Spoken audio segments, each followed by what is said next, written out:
Hieronymous opened his eyes and glanced around the room. It seemed that Tori had snuck out at night and left him alone. Again. At first he had considered that their marital problems were so severe that she had decided to go back and sleep in her old room, but she always returned, usually no more than an hour or two after she had left. He had tried to ascertain her whereabouts through scrying, but it appeared that Tori was going to considerable lengths to shield herself from him, even going as far as to shield her emotions from him. The stone around his neck revealed that her heartbeat was sure and steady, not racing or frantic, which at least assured him that she was in no real danger. But that didn't answer the question of where she was going or what she was doing. He could always ask, but would she tell him? Tori was loquacious. She never shut up. Now, suddenly, she wasn't speaking to him at all, and sneaking out at night? Did she just want to get away from him? Was that it? At first he considered that their breakdown in communication signaled a return of her night terrors and she was out for a walk simply to give herself a reprieve from her nightly torments, but somehow he didn't think so. Tori was sneaking out to go somewhere? To meet someone? A sudden thought struck him. Tori had started sneaking out the same time she started giving him the silent treatment. The only time she had previously given him the silent treatment was last year, during her memory lapse, when she started spending more and more time with Tommy, who was clearly interested in her. Of course, neither of them knew that she was really being pursued by Damien, but that was another matter entirely. So, was Tori sneaking out at night to get a reaction out of him? To try to make it seem like she was sneaking out to spend time with someone else? Or was she actually seeing someone else? He had always been concerned that she would eventually leave him for someone her own age, and maybe he had fixated on those fears for so long that they actually manifested into reality. He tried to think back to the last time he and Tori were on good terms. It had been right before he had given her detention for sneaking into the dungeons. He had to admit that he had been surprised to hear her submit to him so easily, but he had assumed she had just acquiesced to his tirade to appease him and his fraught temper. Perhaps she had grown bored with him and was looking for someone her own age to share her life with. He had listened to her prattle on about her interests for close to a year now, and yet he had yet to take part in any of them. He didn't go to the mall with her. He didn't go to sports club with her. He didn't go to the lake with her. It wasn't just that he didn't do these things, but he couldn't. He was still her professor, and he had a responsibility to watch over her. But maybe she was tired of him in that role. She wanted someone that she could have fun with, and true, they had fun together back at Ravine Cottage, but things were different there. Here, the power dynamic between them was clear. She was a student, and he was her professor. Here, there were rules Tori had to follow, and he was responsible for enforcing them. There was also the pesky matter of his family.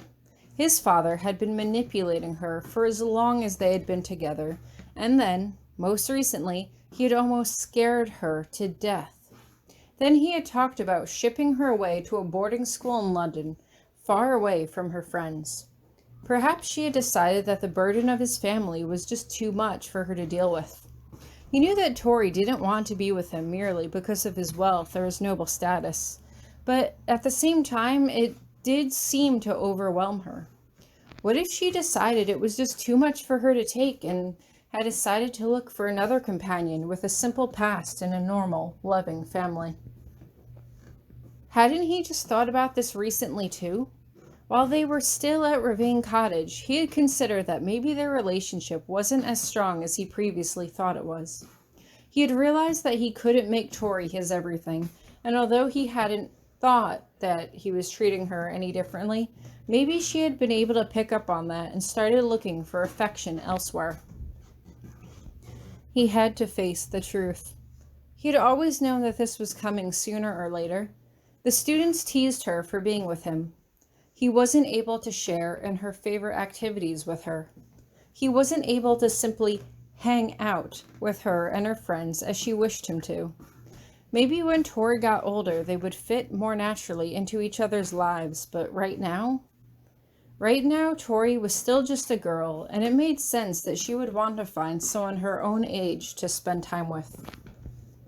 He tried to break it down into simplistic terms in his head.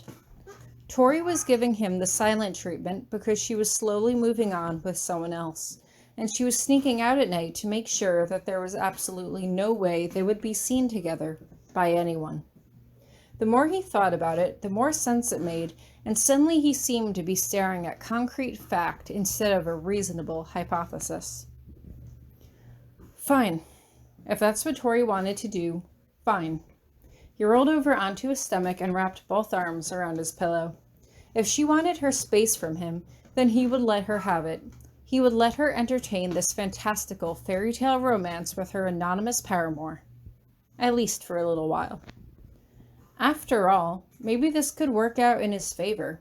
Maybe she would get her heart broken and realize just how good he had been to her after all. Maybe he could use this to repair their relationship, although, truth be told, did he want to repair it? Tori was fun to be around and seemed to bring out the best in him, but she was young and she was looking for adventure and companionship that he couldn't provide her with. Maybe their relationship was always doomed to end this way. She was kind and brave, but she was also reckless and immature. Maybe she had been right before when she said he should go on and find someone his own age to spend his life with, someone who could provide him with adult companionship. Maybe he should find someone who would just sip wine and read quietly beside him. He would never have to worry about their reckless, half-thought-out decisions, never have to wonder what kind of mischief they were getting into when he had his back turned. He sits up in bed, suddenly feeling nauseous. No, that wasn't what he wanted. Somewhere along the line, he had actually started to like worrying about her and fussing over her. He liked making sure that she was okay. He liked her carefree spirit. He liked her boldness, her sense of adventure, her constant readiness to always take on a new challenge. He didn't want someone to spend time with. He wanted someone to challenge him, to constantly push him to be better. And Tori did that. But did he do the same for her? Maybe it wasn't a surprise that, after he had punished her silly misadventure, she felt that he was trying to smother her independent spirit. He didn't want Tori to be submissive and obedient, but wasn't that exactly what he had said to her? He had told Tori that it was her duty to obey him, and only now was he beginning to understand how much of an attack that was on her character. It was almost as if he had openly admitted that he didn't like her for who she was, and it only made sense that Tori would go off and search for someone who did appreciate her wanderlust. That, of course, only led to the question, what was he going to do about it? Should he fight for her? Or should he let her go? Even if she wasn't seeing someone else, maybe one of the reasons Tori was sneaking off was because she knew she wasn't supposed to. Maybe she was tired of his rules, his stifling demeanor, and if so, the only thing he could do was let this go. If he told her to stop sneaking out, then she would, of course, only rebel harder against him. No, if she wanted freedom and independence, then he had to trust that Tori would eventually realize that she was making a mistake and find her way back to him. Slowly, cautiously, he reaches out to stroke her pillow. He had done this. He had pushed her away. As much as he hated to admit it, this was his fault. "I'm sorry," he whispers. "I'm sorry, Tori. Just please come home." As if on cue, the doorknob turns and he can feel Tori's familiar presence enter the room. He closes his eyes and forces himself to regulate his breathing as he hears her take off her robes before slipping into bed beside him. He can feel her warm breath on his face as she brushes his hair out of his face and smooths back his hair a few times before she gently kisses him on the forehead and curls into his chest. Part of him wanted to confront her right then, but he couldn't. He just couldn't. He wanted Tori, and, at least for right now, she was beside him once again.